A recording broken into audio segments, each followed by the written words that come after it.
This is a quick video about spray angle considerations in selecting spray nozzles for gas scrubbing systems. Now, spray angles are an important spray property. The first thing to remember is that spray properties are linked, and spray angles are no exception. So if we vary the spray angle, we actually start to affect the other properties of the spray. So the first other property that we need to think about is drop size. So by changing the spray angle of the nozzle, and we're going to actually affect the drop size of the spray that's coming out, and that affects the surface area, and so will affect the overall effectiveness of the gas scrubbing system. So just to give an example of this, our TF8 spiral nozzles spraying at 2 bar with a 60-degree spray angle would give a 203 micron sort of mean drop size. Now that same nozzle spraying at the same pressure, delivering the same flow rate, with a 90-degree nozzle would give 177 sort of mean drop size, and with a 120-degree spray angle would give 154 sort of mean drop size.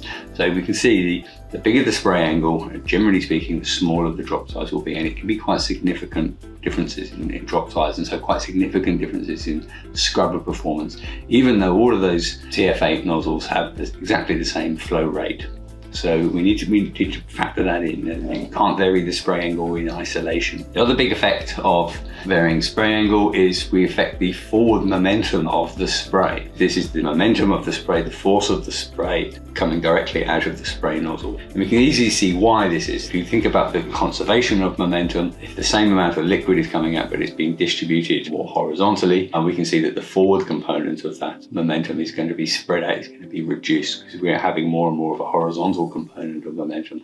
If we're preserving overall momentum, then obviously the forward momentum of the spray is going to be reduced the wider we make the spray angle. So this can have big implications in penetrating particularly fast moving gas flows. We need that forward momentum to overcome the entrainment effects, and if we start to reduce that, we start to affect where the spray is actually going to go over and above just the effect of widening the spray angle. So you can't just do it in isolation. So when should we use low angle spray nozzles in gas scrubbing systems?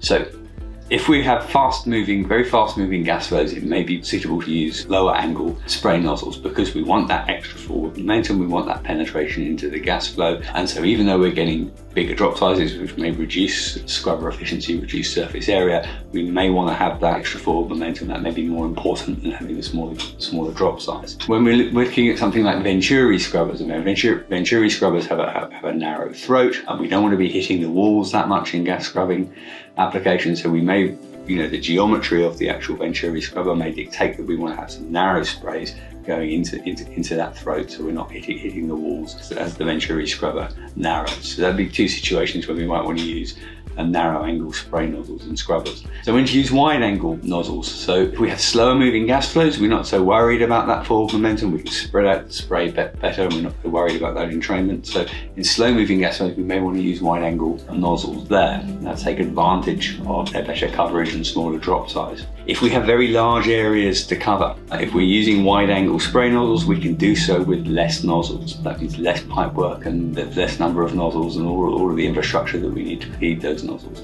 So from a cost point of view, that can greatly, using wide angle spray nozzles can greatly reduce the overall cost of the scrubber. If we're talking about sort of pack bed scrubbers with header space above the packing media, again, if we're using wide angle nozzles, we can use less nozzles, and we can get them closer to the packing media and still achieve good coverage. For example, our TF spiral nozzles, again, they come out up to 170-degree spray angles, very, very wide spray angles. Now this gives nearly double the wetting diameter at any given height of even 120-degree, which is normally considered a wide angle spray nozzle. So if you're doubling the wetting diameter, you're actually quadrupling the surface area that is wetted.